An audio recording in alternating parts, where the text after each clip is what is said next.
tous, bienvenue dans ce nouveau panel qui abordera alors le numérique au Togo.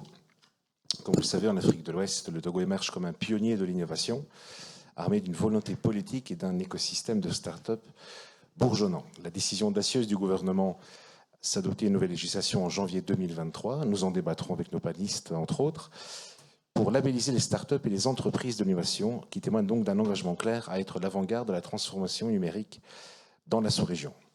Bien qu'il y ait eu des avancées, comme je viens de mentionner, il y a aussi des challenges qui persistent, que nous allons aussi aborder avec nos différents panélistes ici. Et donc moi je me présente, je m'appelle Shimon Jagiello, je suis journaliste auprès du magazine Forbes Afrique ainsi que Le Point. Et je vais avoir l'immense privilège de modérer ce débat dans le cadre d'Emerging Valley qui ne se déroule pas au Palais Faro, contrairement à avant, mais dans ce site extraordinaire, innovant qui est The Camp. Et je vais commencer donc par introduire mes panélistes. Je vais vous demander de vous présenter succinctement pendant une minute. Je vous laisse la parole, s'il vous plaît. Très bien, merci beaucoup. Je suis Ablam Kabou Okansé. Je suis consultant en gestion hospitalière et j'ai l'honneur de faire partie de la délégation togolaise ici à Emerging Valley.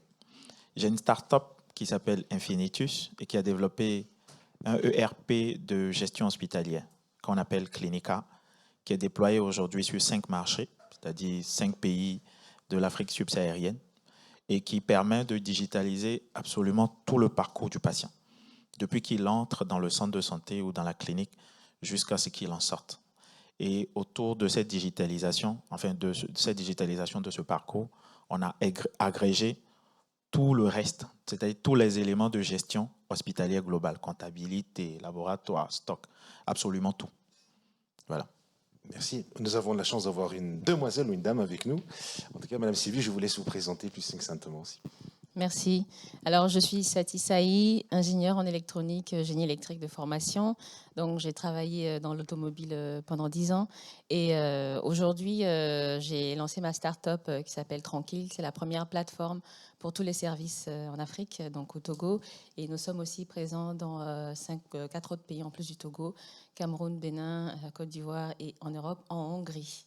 Donc, je fais partie de la délégation togolaise et très content de faire partie de cette table ronde.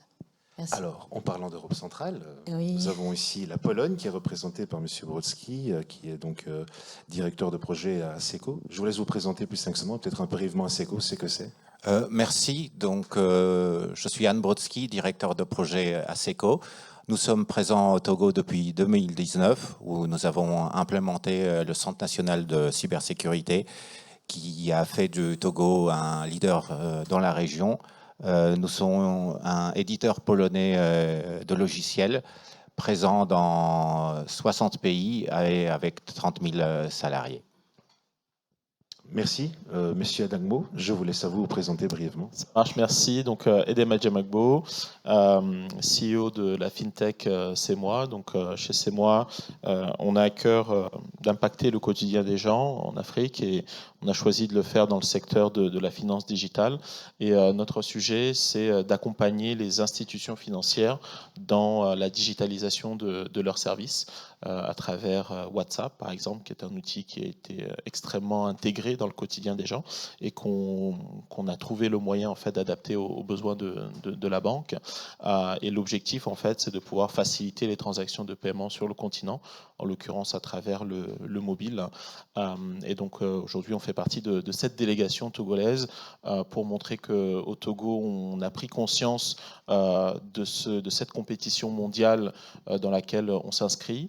Et donc, on est aussi là pour habiller la mariée pour qu'elle soit belle et montrer qu'on on est également en fait une terre d'opportunités, mais que voilà, on a aussi envie que ça se passe selon des conditions qui sont les nôtres. Et c'est la raison de notre présence aujourd'hui. Merci. Et je terminerai par Monsieur Yawovi. Merci Chichemon. Moi, c'est Darwin Agbeonou Yaovi. Je suis conseiller technique. Je travaille pour la GIZ Togo. Mon projet intervient pour appuyer le gouvernement togolais sur sa vision de faire du Togo un hub d'innovation. Et donc, nous accompagnons essentiellement le ministère de l'économie numérique au travers de l'ATD sur tout ce qui concerne la transformation digitale de l'économie numérique. On terminait par vous, et je vais m'adresser à vous comme la première question, mais justement, on a parlé que le Togo a mis en place plusieurs initiatives pour devenir un hub, pour entrer dans cette compétition mondiale, comme vous l'avez mentionné. Quels sont ces éléments, justement, qui ont contribué à considérer le Togo comme un pionnier de l'innovation en Afrique de l'Ouest? D'accord. Alors, il faut comprendre d'abord qu'on ne parle pas d'atteindre un objectif sans une vision claire. Et très tôt, le Togo s'est doté d'une stratégie que nous appelons la stratégie Togo Digital 2025. Donc, pour la GIZ, ça fait du sens d'accompagner le Togo au travers de cette stratégie qui repose sur 3 axes. Et dans le deuxième axe qui touche la transformation digitale, vous savez, près de 80% déjà de cette stratégie se repose sur le digital. Et l'axe 2 de cette stratégie a 3 composantes. La digitalisation des services publics, parce que l'enjeu, c'est de pouvoir dématérialiser les services publics et permettre à ce que le citoyen puisse y avoir accès très aisément. Le deuxième projet structurant, c'est justement le renforcement de l'écosystème. Et vous comprenez qu'aujourd'hui, si cette délégation est ici à Marseille, c'est justement dans cette perspective de renforcer cet écosystème qui est déjà assez dynamique. Et le dernier projet ou la dernière ambition, c'est justement la digitalisation des flux financiers. Parce que vous comprenez que quand on veut faire une économie, il faut que l'économie soit forte, et pour qu'elle soit forte, il faut arriver vraiment à driver le maximum de flux. Donc, on veut vraiment assainir le domaine des finances publiques. Donc, voilà les 3 éléments importants au travers de ces axes. Donc, voilà déjà lancé le premier élément que je trouve pertinent et qui doit être le socle de cette ambition de transformation digitale. Donc, digitalisation des services publics, renforcement de l'écosystème, j'ai pu noter, digitalisation des flux financiers. En parlant de digitalisation des flux financiers, vous êtes dans la fintech, j'ai pu comprendre. Plus spécifiquement, l'écosystème a donc évolué. Pour vous, de quelle manière? Est-ce que des choses sont encore à mettre en place pour un peu augmenter ces flux financiers? Oui, aujourd'hui, on est encore en Afrique dans des économies qui sont essentiellement drivées par le cash, par les transactions en espèces, même si l'arrivée des opérateurs de monnaie virtuelle il y a une dizaine d'années ont beaucoup facilité en fait des échanges financiers, mais qui restent encore des échanges financiers de personne à personne, des échanges privés. C'est venu compenser un gap qui était adressé précédemment par la Poste via des mandats cash ou ce genre de choses. Donc aujourd'hui, c'est beaucoup plus développé. Et le challenge qui est le nôtre, c'est comment finalement intégrer cette digitalisation des paiements dans les transactions du quotidien, dans les transactions, tout à l'heure on a déjeuné à Emerging Valley, on a pour beaucoup payé par carte, et d'ailleurs même en sans contact, en tout cas en ce qui me concerne. Et donc le point, c'est le vrai challenge, c'est comment mobiliser l'écosystème des commerçants, évangéliser cet écosystème pour accepter la digitalisation des paiements, pour plusieurs raisons, mais pour une particulière, c'est qu'aujourd'hui on a cette problématique de défaut de financement ou pas suffisamment de financement des commerçants par les banques institutionnelles, mais qui est impliqué par le fait que ces banques-là ne voient pas de transactions passer sur les comptes des commerçants, parce que l'économie est essentiellement en cash. Et donc du coup, en digitalisant ces paiements, on arrive à créer en fait ce qu'on appelle un track record, un historique bancaire pour ces commerçants, et quelque part venir les inclure financièrement et leur donner accès à du financement. Et donc nous, notre métier chez C'est Moi, c'est de créer les outils qui vont bien pour les institutions financières afin d'adresser les besoins in fine de financement, mais de prime abord de paiement pour les commerçants. On parle aussi alors de fintech, de flux financiers, et on parle aussi alors de climat des affaires. Est-ce que c'est un des éléments où le Togo a su aussi un peu se développer avec des facteurs particuliers? Alors, ces dernières années, le climat au Togo pour les affaires, pour le business, s'est beaucoup développé. Donc, quelques exemples concrets. Au Togo, il y a les grandes institutions internationales, telles que le PNUD, le MCC. Et donc, ils ont choisi de venir s'installer au Togo et du Togo agir dans la sous-région. Donc ça, c'est un signal aussi pour les investisseurs. Si les institutions internationales vont s'installer au Togo, ça veut dire qu'il y a quelque chose. Au-delà de ça, des faits, les banques, les grandes banques africaines, Ecobank, Orabank, qui sont vraiment des grandes banques panafricaines, ont leur siège au Togo. Donc, pour les transactions, c'est aussi une garantie pour les investisseurs. Et d'un autre côté, beaucoup d'entreprises aiment bien venir s'installer à Lomé parce que c'est plus facile de se déplacer de Lomé vers les autres capitales de la région. Il y a une ligne directe à Sky qui est une compagnie aérienne togolaise. Et donc de Lomé, vous pouvez facilement arriver à Abidjan en moins d'1 heure, à Lagos, à Cotonou. Et en fait, de Lomé, vous allez partout en moins de 2 heures. C'est plus court que Paris-Marseille, non? C'est ça? Ouais, en gros. Presque, ou voire autant de temps, effectivement. Et je ne sais pas si vous avez entendu parler de la fibre optique de Google, Equinox. Donc, ils l'ont tiré depuis les States et ils l'ont planté au Togo. C'est là où ils ont vraiment mis le pilier de Equinox, la fibre avec des centaines, des milliers de gigas. C'est pointé au Togo avant de descendre sur la pointe de l'Afrique vers l'Afrique du Sud. Donc, ça veut dire que du Togo dessert la sous-région en Internet, en web. Donc, ça fait déjà du Togo, ça la met déjà en une position forte du point de vue technologique. Donc, au-delà de la technologie, il y a aussi des actions que le gouvernement fait pour attirer ou en tout cas favoriser les startups. Par exemple, récemment, le gouvernement a bien poussé pour la Startup Act qui va vraiment aider, voilà, en tout cas, favoriser le développement des startups. Vous faites bien de mentionner, je reviendrai après à cette question pour savoir où c'en est exactement. Donc ici, nous avons la perspective, je dirais, un peu togolaise, hein, avec, pour vous mentionner les banques, donc c'est un siège de grandes banques comme Ecobank. Oui, il y a aussi donc la connexion aérienne avec Sky, qui est évidemment très très bien connue. Alors moi, je me tourne un peu vers, on va dire, l'autre côté de la Méditerranée. On va se tourner plus vers l'Europe centrale ici, avec ASECO. Avant que vous commenciez à coopérer avec le gouvernement togolais, quelles ont été vos observations sur l'écosystème en lui-même avant de pénétrer le marché? Donc, tout d'abord, je me permettrai de rebondir sur ce qui vient d'être dit sur le climat des affaires au Togo. Pour ainsi dire, nous sommes un peu la victime de ce climat des affaires favorable parce que nous avons décidé de nous implanter au Togo et de faire notre expansion dans la sous-région. À partir de Lomé exactement pour bénéficier de tous les avantages locaux. Pour revenir sur la question, quand on s'est rendu au Togo, tout d'abord, on a exploré le marché. En particulier, on a évalué les besoins en termes de cybersécurité et on s'est rendu compte que à la fois les citoyens que les entreprises avaient besoin d'être protégées contre les cybermenaces. Et disons-le clairement, ça fait partie aussi de la contribution au climat des affaires si les investisseurs peuvent s'installer sur place sans craindre d'être agressés ou hackés.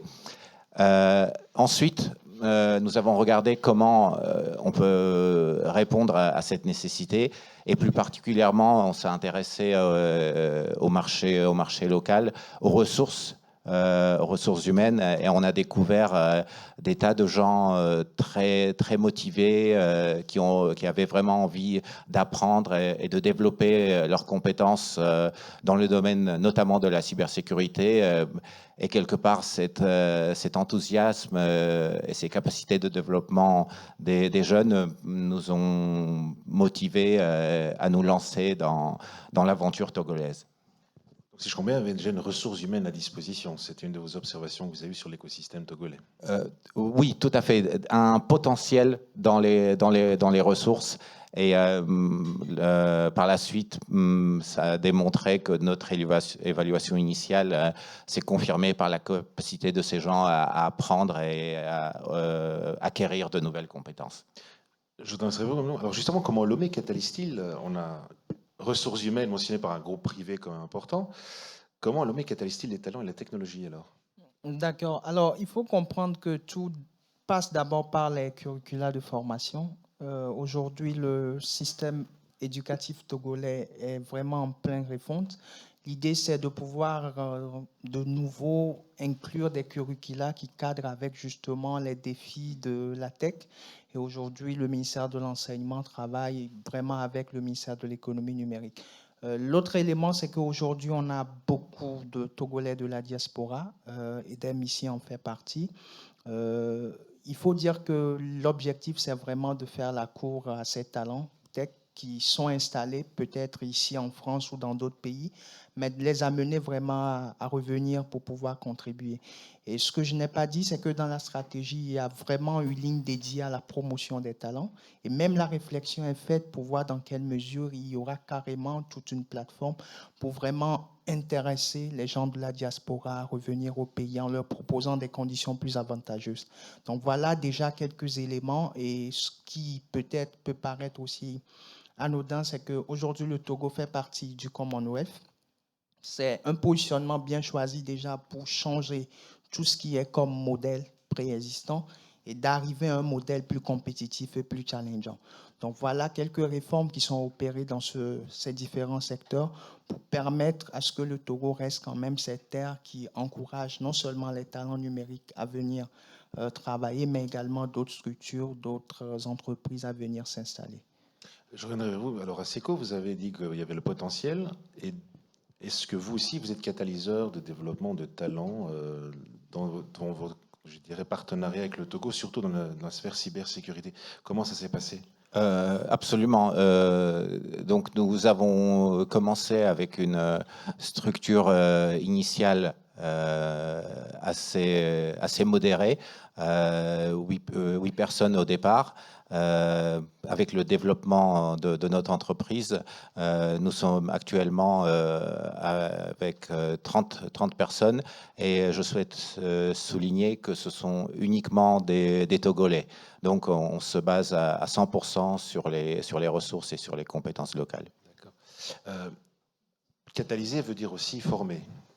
Et est-ce que, selon vous, parce que bien, dans beaucoup de pays, malheureusement, la formation n'est pas en adéquation avec le marché de l'emploi.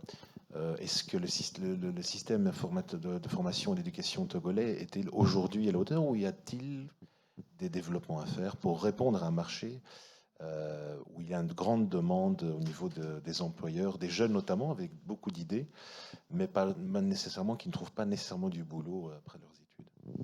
Exactement. Donc, la formation est un point clé que le gouvernement a eu à cœur. Et dès ces 2 dernières années, ils ont commencé à numériser ou pousser la formation en ligne. Ce qui fait que dans les universités, il y a des modules où les étudiants peuvent apprendre justement ces compétences dont ils ont besoin avec des formateurs extérieurs. Donc, c'est une action conjointe du gouvernement et aussi des universités privées qui, elles-mêmes, elles ont déjà commencé et sont vraiment très avancées. Il y a beaucoup de partenariats entre les écoles, les universités européennes et de Lomé, ce qui fait que sur le plan de la compétence, en fait, depuis quelques années, elles commencent à s'installer, qui sont en adéquation avec les besoins des entreprises. Justement, c'est ce qui permet, c'est aussi le socle aussi de pouvoir intéresser ces entreprises-là qui puissent venir s'installer au Togo. Il y a également beaucoup de partenariats entre les écoles et les entreprises. Parce qu'in fine, quand la formation va se terminer, c'est dans ces entreprises-là que les alumni vont finir. Du coup, il y a également, oui, interuniversitaire, oui, mais également entre les sociétés et les centres de formation. Il y a ce pont qui est créé entre le secteur, je dirais, de l'éducation et déjà les entreprises privées pour peut-être adapter les formations aux besoins des emplois qui seront à venir. Exactement. Alors moi, je ferai un peu l'avocat du diable, parce que chaque pays fait face quand même à des défis. Je lisais un article dans le dernier numéro de Stratégie de novembre 2019, intitulé « Un start-up, un écosystème à trouver », qui cite d'ailleurs le Togo, en disant que malheureusement, l'un des gros défis en Afrique de l'Ouest, comme au Togo, comme au Bénin, c'est que l'écosystème d'accompagnement des start-up est peu structuré. Pourquoi? Alors, peu structuré. Êtes-vous déjà d'accord avec cette observation? Je suis mitigé. Alors, je ne sais pas. Quand est-ce que l'article est sorti? Ce mois-ci, novembre 2023. C'est tout frais. Hein, c'est vraiment. D'accord, très bien. Je suis à la page. Alors, c'est vrai qu'il y a des défis. Et je pense que.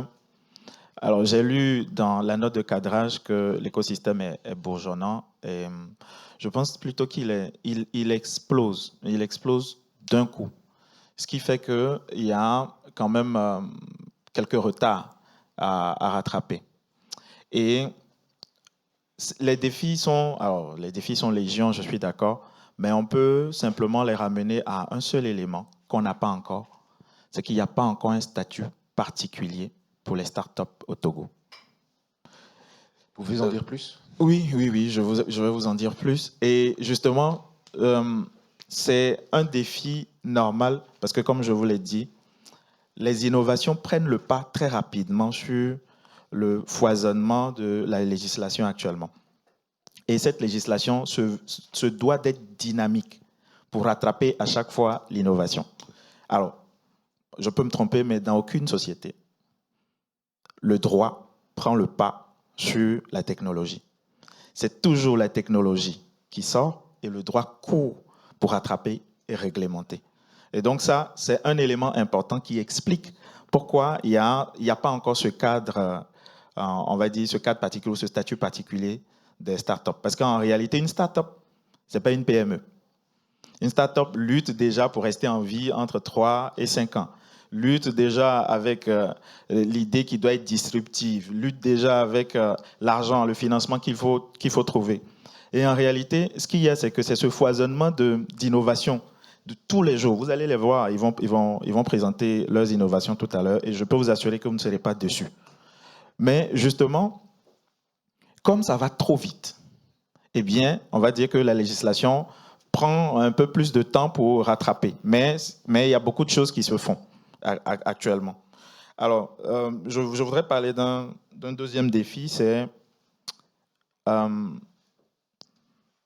l'État aujourd'hui a tout intérêt à créer un cadre pour encourager la synergie entre les entrepreneurs.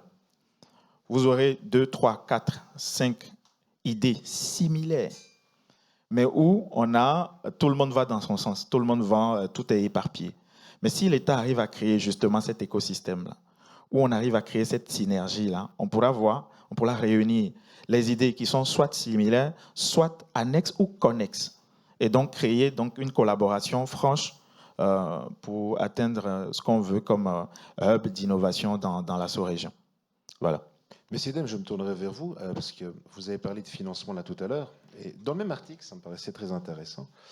C'est Partech d'ailleurs qui avait mentionné que sur les 6,5 milliards de dollars levés en 2021, 72% ont été concentrés au Nigeria, en Afrique du Sud, au Kenya et en Égypte. Ce qui montre quand même que pour le reste de l'Afrique, le financement des startups reste un défi important. Pourquoi ces différences entre ces 4 pays que je viens de mentionner et les autres écosystèmes?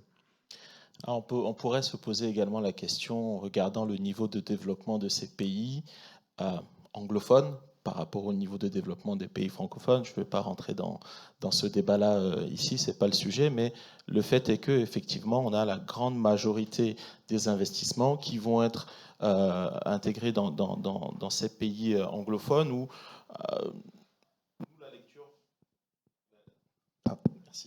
la lecture qu'on en fait, c'est que on a l'impression, on nous dit que les anglophones sont un peu plus business-minded que les francophones, etc. À la fin de la journée, je pense qu'on n'est pas moins méritant que d'autres. On est peut-être un peu plus en retard dans la structuration business en réalité de nos activités, mais on est en train de combler le gap. Mais effectivement, c'est dommage parce qu'on voit en fait...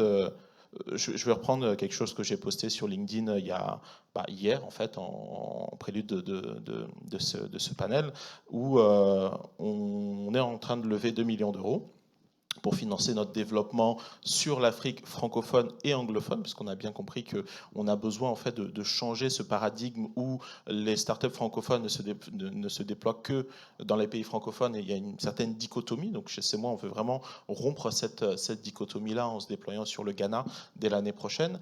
Et dans une des réponses d'un VC, il nous répond en disant que dans leurs conditions d'investissement, il faudrait que la holding soit incorporée aux États-Unis, en UK ou à Singapour, dans un pays ayant une juridiction qu'il a appelée friendly. Alors, j'ai envie de dire, à la fin de la journée, si des investisseurs comme ça considèrent que nos pays sont risqués, peut-être qu'ils ne viennent pas faire des affaires chez nous, parce que fondamentalement, je trouve ça aberrant d'avoir des investisseurs qui disent qu'ils veulent investir en Afrique, mais qui nous demandent d'avoir des holdings dans des pays, un siège complètement ailleurs, et détenant 100% de la propriété intellectuelle. Moi, quand chez CEMO, on a fait une levée de fonds en décembre 2020, cette question s'est posée, puisqu'on a accueilli 4 investisseurs anglophones, en l'occurrence, qui nous ont proposé d'incorporer Delaware parce que ce serait plus facile pour la suite. Mon sujet a été simple, c'est soit ça se fait au Togo, soit ça ne se fera pas. Mais aujourd'hui, en tant que Togolais, je porte également non pas qu'une casquette de businessman, mais qu'une casquette d'entrepreneur. Et même si une structuration juridique et financière ferait que de toute façon on créerait des emplois localement, etc., ce n'est pas l'histoire que je veux laisser pour les néo-entrepreneurs qui viennent derrière nous. Et donc ça, c'est très important de bien comprendre qu'aujourd'hui, nous, entrepreneurs de notre génération, nous avons une approche qui est complètement différente du partenariat.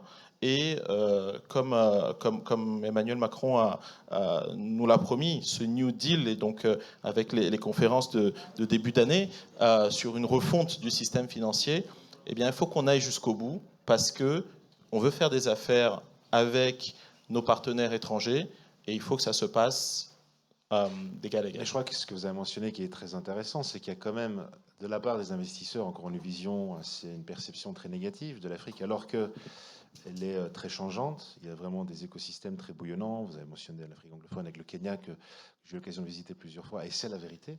Alors, vous vouliez dire quelque chose? Oui, alors, ma question sera alors aussi pour vous, c'est comment vous changez cette perception des investisseurs pour aller jusqu'au bout, pour reprendre l'exemple de Macron?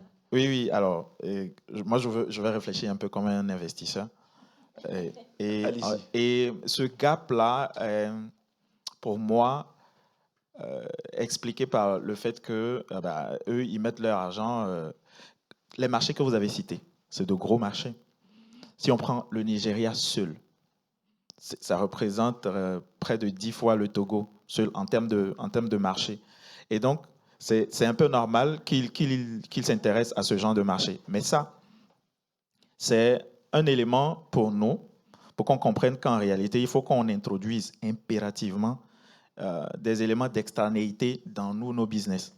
Un business qui est enfin une start-up qui crée un produit ou un service qui est voué simplement à être développé au Togo, c'est normal qu'il y ait des problèmes de financement, c'est normal que les investisseurs ne s'intéressent pas beaucoup. Mais à partir du moment où on dit à l'investisseur, je suis sûr, moi par exemple, avec Clinica, et mon cofondateur est là dans la salle, à Manoumon, on se développe au Togo, on est au Bénin, on est en Côte d'Ivoire, on est au Mali et on est sur les 2 Congos. Et actuellement, on discute avec un intégrateur pour s'introduire dans le marché du Maroc, le marché du Sénégal qui est imminent, et puis on a le marché du Burkina. À partir du moment où on présente ces éléments-là, c'est clair que l'investisseur il ne va plus nous regarder de haut.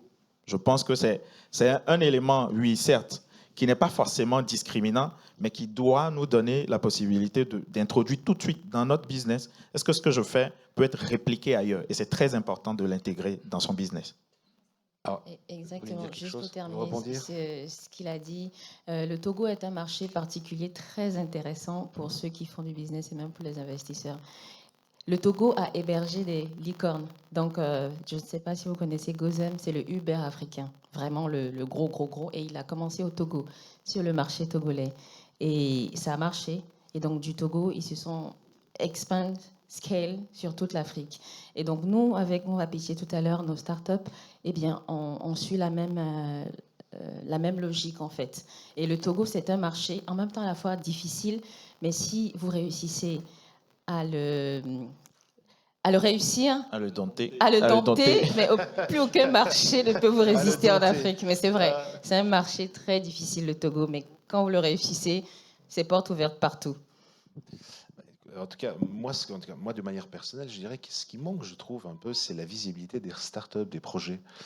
En tant que journaliste, chez nous, on a les Kenyans, les Tanzaniens qui sont là, ils vous repèrent non-stop sur diverses photos et ils nous assaillent de messages pour publier quelque chose, faire leur publicité, entre guillemets.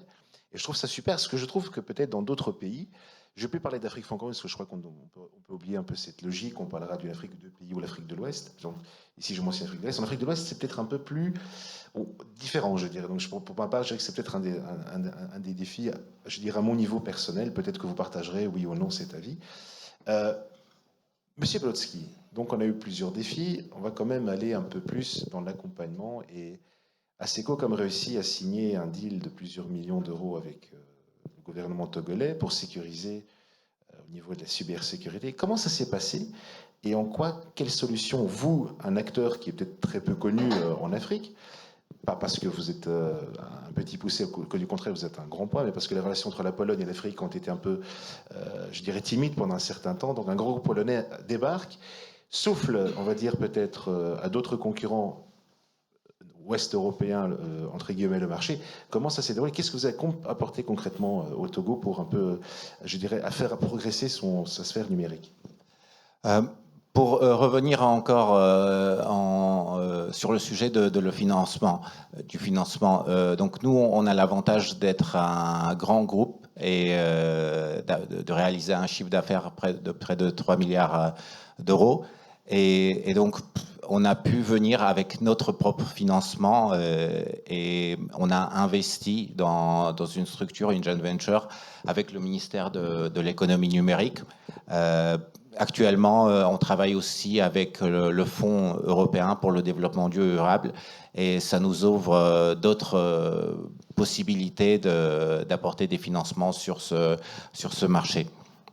Ensuite, la création de la structure qui s'appelle Cyberdéfense Africa a permis la réalisation d'autres projets dans le numérique togolais, notamment la possibilité de la réalisation de la stratégie Togo Digital 2025 ne serait pas possible sans une agence de cybersécurité appuyée par des experts. De même, le projet de l'identité, de la carte d'identité nationale basée sur la biométrie ne serait pas non plus possible si l'État ne disposait pas de structures qui sécuriseraient les données de tous les Togolais et garantiraient la souveraineté, notamment la souveraineté numérique, grâce aux structures qu'on a pu mettre en place ensemble. Malheureusement, comme le temps file, je poserai alors une dernière question. Je voudrais avoir vos avis de l'écosystème ici togolais, parce que la Pologne a parlé, elle a bien montré qu'est-ce qu'elle a pu apporter au niveau de la cybersécurité.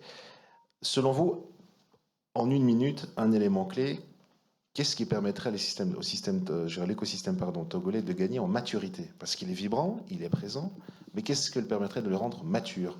Je commencerai par vous.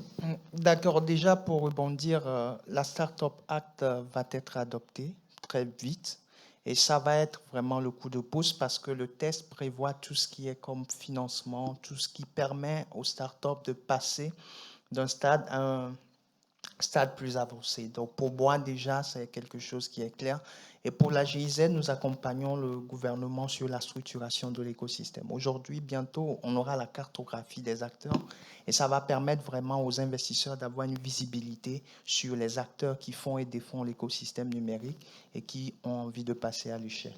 Voilà. La cartographie et les startups sera un des éléments pour le rendre plus mature. C'est votre point de vue. Oui. Monsieur Edem, s'il vous plaît. Alors, je pense qu'un des éléments importants quand on veut développer une économie et donc faire du business, c'est la confiance. Et pour renforcer cette confiance-là, lorsqu'on fait des transactions, il faut qu'on sache à qui on parle. Et donc, c'est une des raisons pour lesquelles le gouvernement togolais a pris des mesures fortes de lancer l'identification biométrique, justement, pour venir combler en fait ce gap-là de confiance. Et donc, c'est la raison pour laquelle ces travaux ont commencé depuis 2 ou 3 ans. Et donc, on démarré, les projets pilotes a démarré il y a quelques semaines, où les les premiers citoyens ont été onboardés sur cette nouvelle plateforme d'identification biométrique. Et le point ici, c'est vraiment de pouvoir démultiplier les transactions, en l'occurrence les transactions digitales, parce que pour nous, dans la FinTech, savoir qui paye à qui est un élément fondamental de la sécurité de ces transactions-là. Et donc, je dirais, voilà, une des briques qui est déjà enclenchée et qui va aller vers cette maturité-là, c'est la confiance, et donc c'est l'identification biométrique. Cartographie, confiance. Madame Saï, pour vous, quel sera l'élément clé pour rendre mature le système togolais? C'est de continuer à empower la formation. J'aime bien ce mot en anglais, empower. Oui, parce que la formation, elle est déjà là, mais il faut aller plus loin, surtout celle des femmes, parce qu'elles ont un poids fort là-dedans. Par exemple, la plateforme que j'ai, nous avons 4000 prestataires, donc 80% sont des femmes. Donc vous voyez allez un le peu le présenter poids. dans un instant dans Exactement. un pitch. Donc les formations, oui, mais encore plus les formations pour les femmes. Et ça aussi, ça va contribuer à... Et heureusement, aujourd'hui, avec la numérisation, cette formation en ligne vient combler les gaps et les manques qu'il y a sur le territoire avec des compétences, avec les MOOC. Aujourd'hui, c'est la révolution.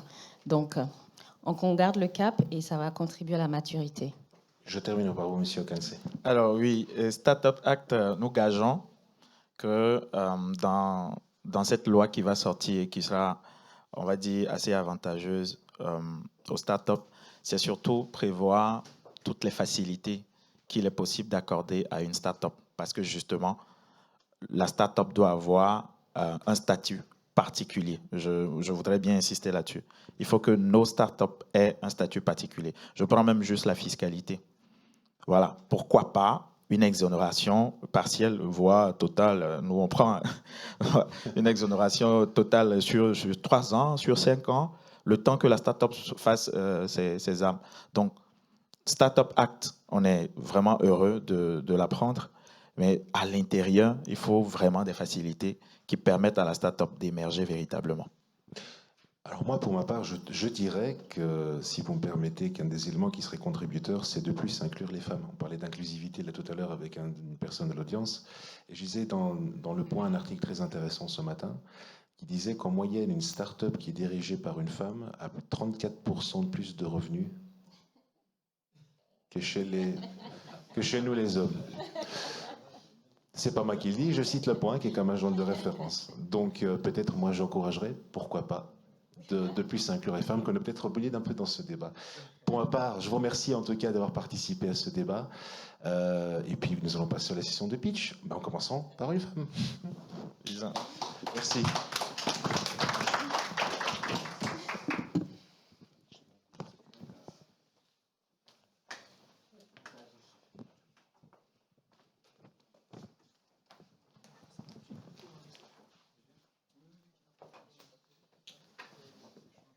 Alors, je vais juste prendre le minuteur, qui est important. J'ai ici devant moi.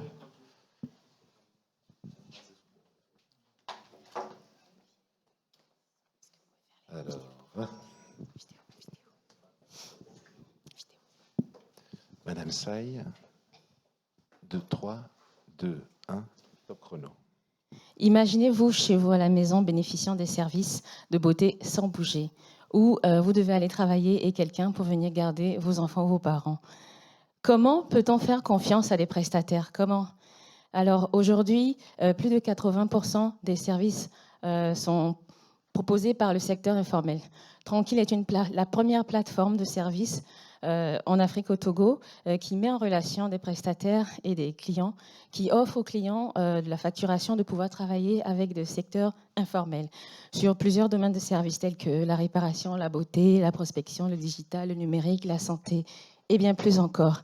Alors le Togo, présent dans 5 pays, donc au Togo, en Côte d'Ivoire, au Bénin, au Cameroun et même en Europe, en Hongrie, avec ces 4000 prestataires qui ont été enregistrés, donc 80% des femmes se posent vraiment comme un outil, une plateforme qui met en relation et qui résout les problèmes de chômage. Et aujourd'hui, elle se met en tant qu'outil pour proposer justement du travail à ces jeunes, freinant ainsi l'exode des jeunes vers l'Europe.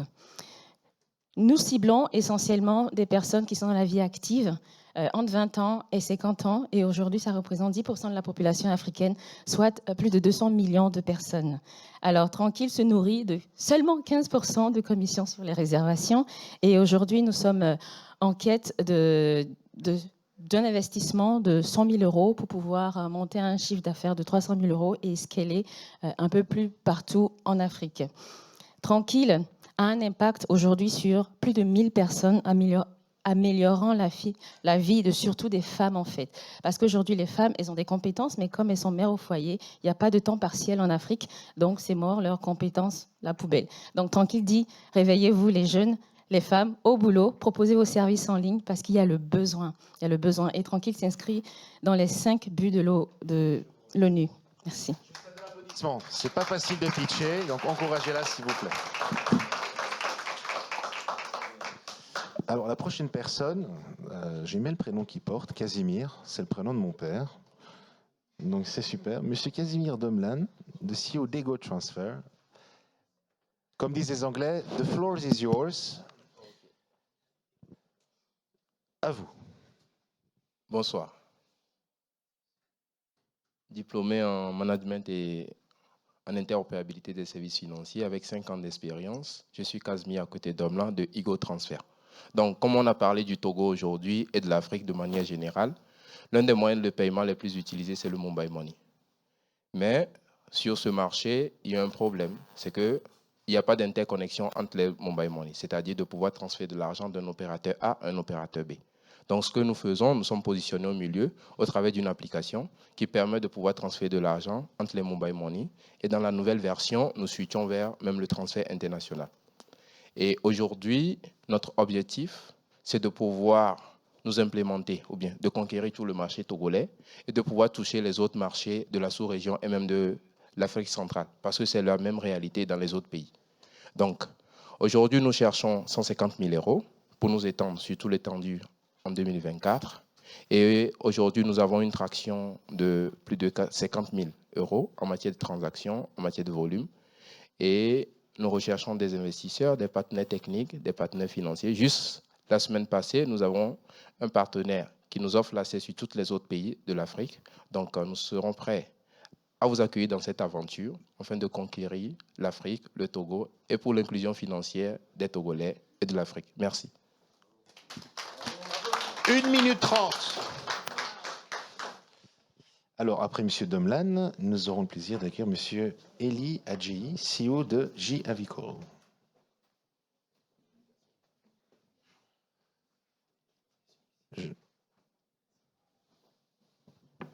Quand vous êtes prêt, vous me dites. Oui, c'est parti. Bonjour, je suis Eli Adjei, CEO de la startup J Agricole. Pourquoi J Agricole? Aujourd'hui, le continent africain compte sur l'agriculture pour se développer et ça constitue un pilier pour le développement. Mais le constat est que les agriculteurs n'ont pas d'outils spécifiés dans leur domaine pour pouvoir gérer leur activité, ce qui n'est pas le cas pour les banques, les assurances. Pour réussir une activité, il faut comprendre les données, avoir des analyses pertinentes pour pouvoir prendre des décisions proactives. Donc, J Agricole se positionne pour pouvoir offrir des logiciels métiers à ce secteur-là. Aujourd'hui, nous avons commencé avec la première année de la famille J Avicole. J Avicole est destiné pour le monde de l'agriculture. Pourquoi? Parce qu'aujourd'hui, l'Afrique est dans l'optique de diminuer un peu les importations de produits, et ce qui fait que le domaine de l'agriculture est en boom. Donc, nous avons aujourd'hui une solution qui prend en compte tous les aspects d'une ferme avicole, qui peut être qualifiée d'ERP destiné au monde de l'agriculture, qui prend en charge la réception des poussins, ceux qui connaissent un peu, la conduite de l'élevage jusqu'à la reforme. Et donc, les informations comme les clients, la gestion des fournisseurs, la vente, le stock, tout est géré. Donc, un agriculteur ou bien un investisseur de la diaspora peut juste, avec son téléphone, se connecter à l'application et comprendre comment son système fonctionne, comment sa ferme évolue et quels sont les défis de la ferme, les rentabilités. Il y a un niveau de statistique un peu élevé sur la plateforme qui permet à l'agriculteur de comparer ses rendements par rapport à la norme de la race qu'il produit. Aujourd'hui, nous avons une centaine de clients et présents dans 12 pays de l'Afrique. Donc, Merci. Un applaudissement pour monsieur Adjei. Ensuite, nous aurons M. Abdel Adoy, CEO de Swissco, si je prononce bien. C'est très bien prononcé. Pour me présenter, c'est ça, Adoy Abdel, ingénieur natif de formation. Souvent, on dit le droit à l'éducation est un droit fondamental. Mais comment arriver à l'assurer quand, dans certaines zones, on manque de moyens pour aller à l'école? Nous, on ne conçoit pas que pour un enfant qui doit aller à l'école parce que son parent est décédé, il ne puisse pas continuer les études. Alors, on s'est servi du numérique pour faire des expérimentations en termes de services connexes à l'éducation. Entendez par là les finances, l'assurance, pour ce qui est du transport. Aujourd'hui, on couvre le Togo sur la base de 1550, pour être précis, écoles, comparé à 8000 qui existent actuellement, et pratiquement 600 000 utilisateurs sur les 3 millions d'élèves. On arrive à générer un chiffre annuel de 150 000 € par an. Le but, c'est d'arriver à couvrir tout le territoire en termes de marché togolais et de s'étendre dans un premier temps sur les 7 autres pays de l'Union africaine. Notre besoin aujourd'hui, notre besoin est beaucoup plus dans la logique des finances pour pouvoir déployer nos services, et pour ça, on a évalué un truc de 2 millions d'euros, l'équivalent pour nous à 1 350 000 €. La capacité d'acquisition est autour de 100 000 utilisateurs par an. On a commencé juste en 2019, en 2023. On se donne la target pour atteindre le MOA en 2025, pas plus. Merci beaucoup à vous. Encore un champion, 1 minute 30. Et enfin, j'aurai M. Kofi Sekondo d'Agbenyon. Bonsoir. Alors moi je représente M. Kofi d'Agbenyon qui n'est pas là. Je suis René Nadia, chargé de programme de l'application Clomar.